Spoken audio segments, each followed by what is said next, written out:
Welcome to my new calculus channel. My name is John Gabriel. Now, you'll recall that in a previous video, I spoke a lot about the fractional operations and how we deal with fractions and the four basic operators of arithmetic. And in this video, I'm going to show you the relation between those arithmetic operators and how we can get every one of them starting with the most primitive one, which is difference or subtraction. So let's begin. Now, excuse me, the relation between the operators is something that no academic before me was able to figure out. For example, no one realized that you cannot start off with addition and derive all the others. You cannot start off with multiplication or division and derive all the others. You have to start off with the most primitive and derive all the others. And the most primitive happens to be the difference operator, which is subtraction, okay? Now, before we continue on this, I just want to go back to Euclid's Elements, because in book 7, it's where number theory begins. And this is the least understood part of Euclid's Elements. I've never met any academic, and I don't believe there was any academic before me who actually understood it. Not even the translator of the Elements, who was quite a notable mathematician, Sir Thomas Heath. Okay, so now, what definitions 1 through 5 here are telling you is the entire definition of the rational numbers, okay? So we start off with a unit, and then we define all numbers to be composed of units, okay? And then again, we have different types of numbers, and definition 3 says that a number is a part of another number, the lesser of the greater when it measures the greater, and the lesser when it does not measure it in definition 4. And the greater is a multiple of the lesser when it is measured by the lesser. So you have here the entire derivation of rational numbers. And just a quick note here, this first definition is hard to understand, but really what it says is this, that a unit is that magnitude that is used as a chosen magnitude for measure, okay? So you can choose any abstract unit and derive all the numbers from it, and you all know how to do that already now.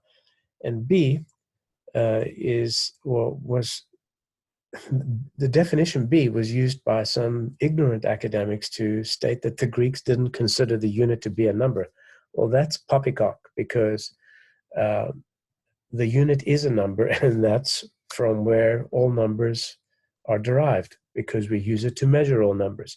And what it says there in the Greek is arithmos deto ek monadon sigimenon plithos.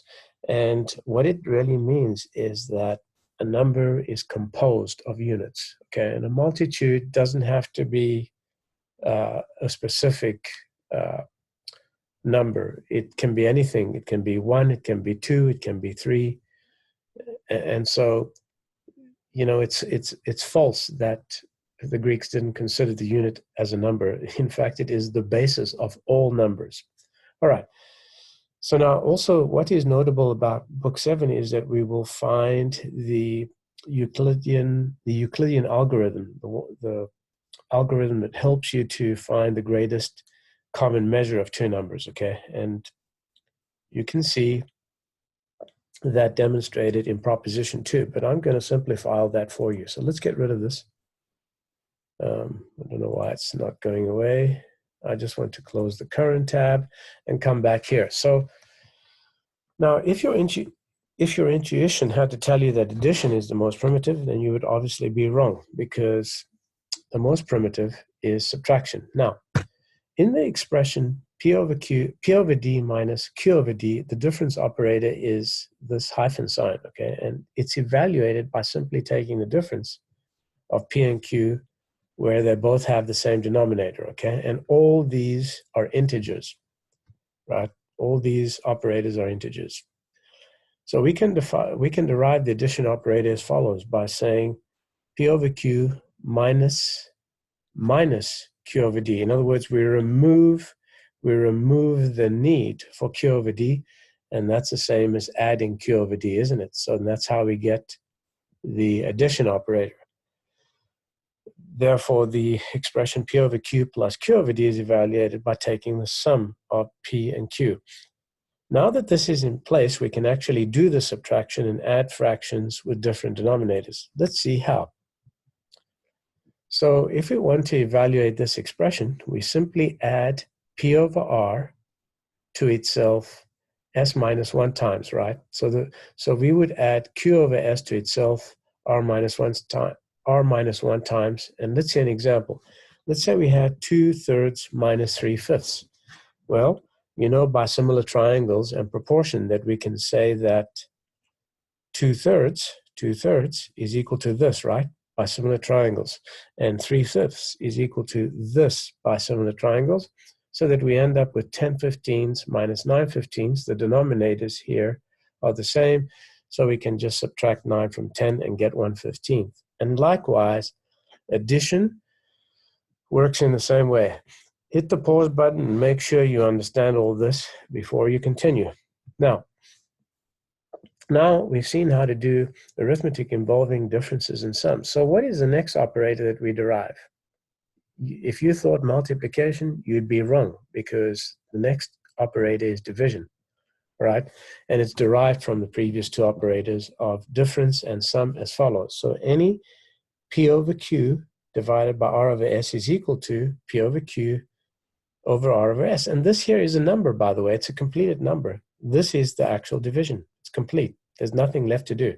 If P over Q is less than R over S, there is nothing left to do. For example, 1 divided by 3 is just simply 1 over 3. The 1 goes to the top and the 3 to the bottom. And because they have the same denominator, we don't write it in. All right?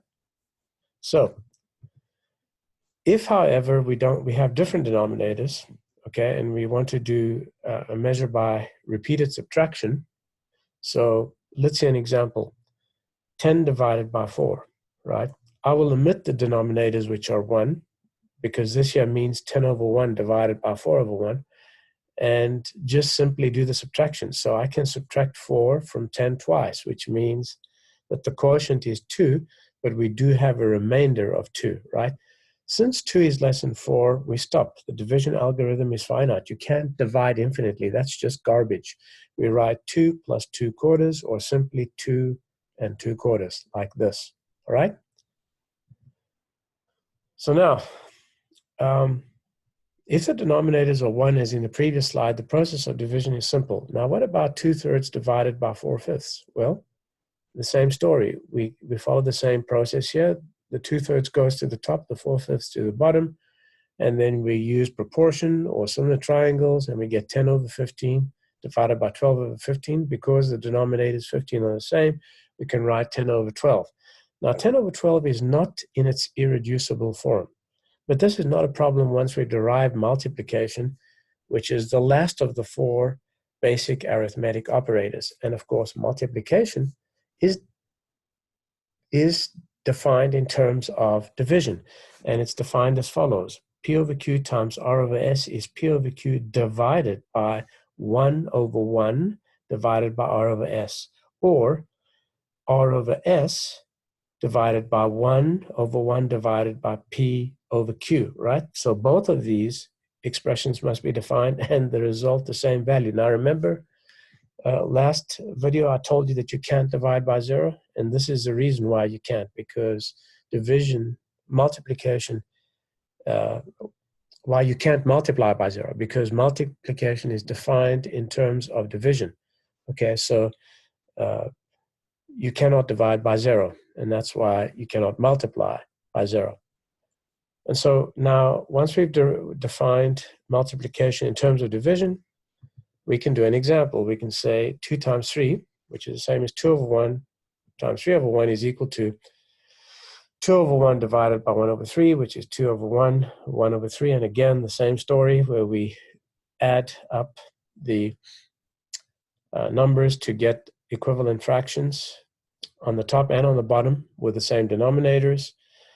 And that gives us 6. And we can do it the other way around too, as shown in this second example here. Hit the pause button and figure it out before you continue to the next one. So you might be wondering how one gets from 6 over 2 divided by 1 over 2 to 6 over 1. Well, the denominators are the same, which means the measure is common to both fractions, right? So that means that both are measured in halves or a unit of 2 equal parts. Now, if we write 6 over 1, this is the same as 6 over 1 divided by 1 over 1. Hence, we drop the denominators if they are the same. For example, when we write 2 divided by 3, we really mean 2 over 1 divided by 3 over 1, okay? So now that we have derived all the 4 basic arithmetic operations, we are ready to discuss the irreducible forms. In a previous slide, we saw a division example that produced a quotient of 10 divided by 12. To reduce such a quotient, we once again need a proportional fraction. That is, one which can be obtained by finding common factors. And we can find the highest common factor of 10 and 12. And what that means is a number, the highest possible number, which can measure both 10 and 12. And when we say measure, we also mean divide, because division is a form of measure. Very important, okay? Division is a form of measure. And we can do this using the Euclidean algorithm, which is described in Book 7. And so this is how it works. We measure the larger, which is 12, using the smaller, right? And so we say 12 is equal to 10 times 1 plus 2. And then because 12 is measured by 10 and 2, all we need to bother about is measuring 10 and 2, which is what we do down here. And we say, well, 10 is measured by 5 and 2 with no remainder. So since 2 measures both 10 and 2, it's also going to measure 10 and 12. And so what we have here now is 10 over 12 is equal to 5 times 2 over 6 times 2. And 5 over 6 is the irreducible form because the greatest common factor of 5 and 6 is 1, right? In other words, the highest integer factor that can divide 5 and 6 is the unit, or 1. Now, let's find the greatest common factor that divides or measures 12 and 32. And this is how we do it, okay? We say 32 is measured by 12 2 times plus 8, right? As you see down here. So we can measure 32 with 2 12s and 1 8. And now that we know we can do that, we don't really need to care about the 32 anymore. We just measure, see what is the highest divisor of 12 and 8. 12 and 8, right? And so we know that 12 is equal to 8 plus 4. 12 is equal to 8 plus 4. And so again, we see that 8 is equal to 4 times 2. So we know right at the bottom here that 4 divides both 8 and 4, and we know that 8 and 4 measure 12, and we know that 12 and 8 measure 32. So it percolates all the way up again, and the common factor is 4. So what you need to do is just hit the pause button here again and make sure you understand this. And then finally, another example that shows you that 111 and 421 have no common measure. Well, except one, that is, which is a unit. And this shows you how you can find that the highest common factor of 421 and 111 is 1. Okay, so now I've shown you some interesting number theory, and I'm sure you understand it now better than you did in all your school years if you paid attention to what I was telling you and hit the pause button at the right time, and that you'll have an excellent understanding of the relation between the arithmetic operators and how we got them. So I hope you've enjoyed this little presentation, that you'll hit the like button, and that you'll subscribe to my channel and spread this news of the new calculus channel, because What you hear on my channel is real mathematics, not the nonsense that is peddled in the mainstream. So, till next time, I'm John Gabriel. This is a new calculus channel. Goodbye.